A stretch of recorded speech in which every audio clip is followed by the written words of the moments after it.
படிச்சிருச்சு? இன்னைக்கு இந்தியாவில் இருக்கிற Reserve Bank of India 1935 Ambedkar எழுதின புத்தகத்தை வச்சுதான் வந்துச்சுன்னா எத்தனை பேரால் நம்ப முடியும்? இன்னைக்கு நம்ம ஊர்ல வெளிநாட்டுல எழுதின ஆத்தர்ஸுடைய புத்தகம், அவங்களுடைய கவிதைகள் அதெல்லாம் படிச்சுட்டு இருக்கோம் இல்லையா? அமெரிக்கால இருக்கிற கொலம்பியா யூனிவர்சிட்டியில வெயிட்டிங் ஃபார் எ விசான்னு ஒரு புத்தகம் அம்பேத்கரால எழுதப்பட்டது அங்க சிலபஸா இருக்கு. என்னங்க, என்ன இருந்தாலும் அவர் சாதிக்காக போராடினவர் தானே அப்படின்னு உங்களுக்குள்ள ஒரு எண்ணம் இருந்தா அதை உடைக்கிறதுக்கான பதில் இது. 1942 வைஸ்ராய் கவர்மெண்ட்ல இருக்கும்போது தொழிலாளர் துறை அமைச்சரா இருக்காரு. 1942 நவம்பர் 27 7வது இந்திய தொழிலாளர் மாநாடு உருவாக்குறாரு. இன்னைக்கு ஆபீஸ்ல அரை மணி நேரம் கூட வேலை பார்த்தா நம்மளாம் கடுப்பாகிறோம். 8 hours தானப்பா டியூட்டி, நான் ஏன்ப்பா கூட நிக்கணும், கூட 1 மணி நேரம்னா ஓட்டி கொடுங்க அப்படின்னு கேட்கிறோம் இல்லையா? அந்த கேட்கறதுக்கான முதல் சட்டத்தை ஏற்றினது அம்பேத்கர். அதுக்கு முன்னாடி 14 மணி நேரம் வேலை பார்க்கிற சட்டம் இங்க இருந்திருக்கு. தொழிலாளர்களுக்கு 8 மணி நேரம் வேலை வாங்கி கொடுத்தது மட்டும் கிடையாது, அகவிலைப்படி தொழிலாளர்களுக்கான காப்பீடு, இஎஸ்ஐ மருத்துவத்தில் எத்தனை ஏழை தொழிலாளிகள் போய் மருத்துவம் வந்து தங்கள் உடம்பை சரி பண்ணிக்கிறாங்க, இது எல்லாம் கொண்டு வந்தது அம்பேத்கர் தான். பெண்களுக்கு எவ்வளவு தூரம் போராடி இருக்கிறேன். பெண்கள் மகப்பேறு காலத்துல சம்பளத்தோடு கூடிய விடுமுறையை வாங்கி கொடுத்தது அம்பேத்கர். சுரங்க பணிகள்ல பெண்கள் வேலை செய்யக்கூடாதுங்கிற சட்டத்தை கொண்டு வந்தவர். தொழிலாளர் நலனுக்காக இன்னைக்கு முத்தரப்பு பேச்சுவார்த்தை நடக்குது இல்லையா?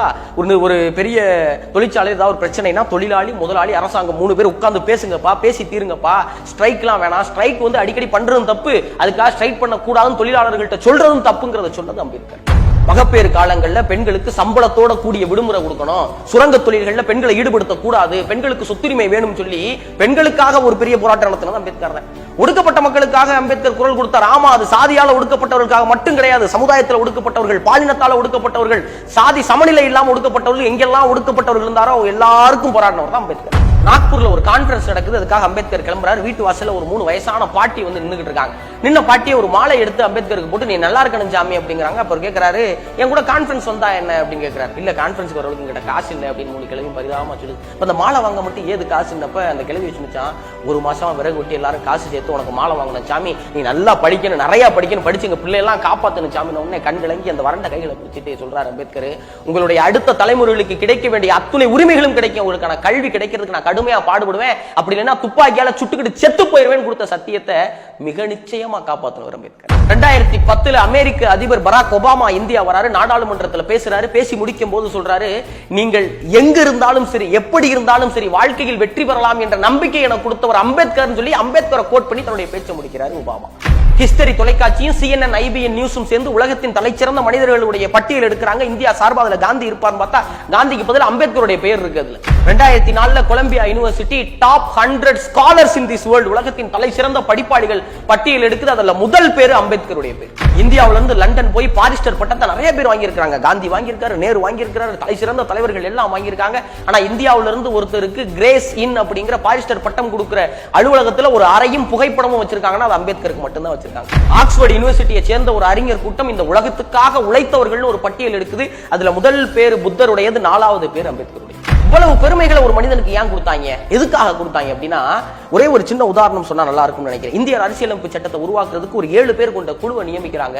அதுல அம்பேத்கர் தாழ்ந்த குலத்தை சேர்ந்தவர் அப்படிங்கிறதுக்காக ஒருத்தர் அந்த குழுல ராஜினாமா பண்ணி வெளியேறாரு. இன்னொருத்தர் அமெரிக்கா போறாரு, இன்னொரு மாநிலத்தை நான் டெவலப் பண்ண போறேன்னு போயிடுறாரு. இன்னும் மிச்சம் இருக்காலாம் டெல்லியிலே கிடையாது. 7 பேர் கொண்ட குழு செய்ய வேண்டிய வேலையை ஒரே ஆளா இரவு பகல் பாராம முழிச்சு செஞ்சு உலகத்தின் மிகப்பெரிய மிக நீளமான அரசியலமைப்பு சாசனத்தை உருவாக்குனார் பாத்தீங்களா? அதுக்கு நாடாளுமன்றத்தில் பாராட்டு வாங்கினார் பாத்தீங்களா? அதனாலதான் அம்பேத்கருக்கு இவ்வளவு பாராட்டுகள். ஹிட்லர் ஒரு வசனம் ஒன்று சொல்லுவார், உனக்கு விதிகள் பிடிக்கவில்லையா, if you hate the rules follow them, go to the high and then kick it அப்படிம்பார். உங்களுக்கு விதிகள் பிடிக்கவில்லையா, அதை பின்பற்றுங்கள், அதன் உயரத்துக்கு செல்லுங்கள், பிறகு திரும்பி அதை மிதியுங்கள் அப்படிம்பார். ஆனா அம்பேத்கர் என்ன செய்யறாரு தெரியுமா? உங்களுக்கு விதிகள் பிடிக்கவில்லையா, அதை கடைபிடியுங்கள், அதன் மேல் செல்லுங்கள், பின் அதை திருத்தி எழுதுங்கள் அப்படிங்கிறார்.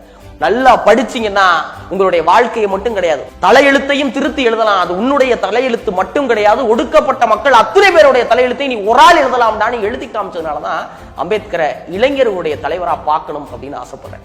அம்பேத்கரை போல நிறைய படிங்க, அதுக்கு முன்னாடி அம்பேத்கரையும் படிங்க, அதுக்கப்புறமாவது புரிந்து கொள்ளுங்கள் அவர் வெறும் சாதிய தலைவர் இல்ல, சாதிக்கணும்னு காத்து கொண்டு இருக்கிற இந்த இளைஞர் கூட்டத்தின் மிகப்பெரிய தலைவர் அம்பேத்கர். ஒருவேளை உங்களுக்கு இந்த காணொலி பிடிச்சிருந்துச்சுன்னா இந்த காணொலியை மற்றவர்களுக்கு பகிர்றதை தாண்டி நீங்க இன்னும் ஒரு முறை கேட்டுட்டு படிக்க ஆரம்பிங்க. உங்கள் தலையெழுத்தை மட்டும் கிடையாது, உங்கள் சுற்றத்தின் தலையெழுத்தையும் மாற்றுவதற்கு ஒரே ஆயுதம் படிப்பு. அவரை பத்தி தெரிஞ்சுக்கிறதும் நம்மளை பத்தி தெரிஞ்சுக்கிறதும் ரொம்ப முக்கியம்னு நான் நம்புறேன். நன்றி. பேசியது குமரன்.